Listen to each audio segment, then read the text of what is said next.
আজকে রান্না করব, ভাত রান্না হয়ে গেছে। এখন করব মাছ ভাজি, তেলাপিয়া মাছ, লাউ, সবজি।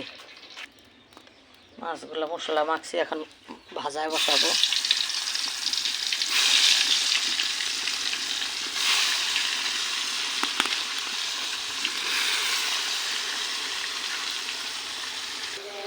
মাছ ভাজা হয়ে গেছে, এখন ভাজির জন্য মশলা দিয়ে দিতেছি।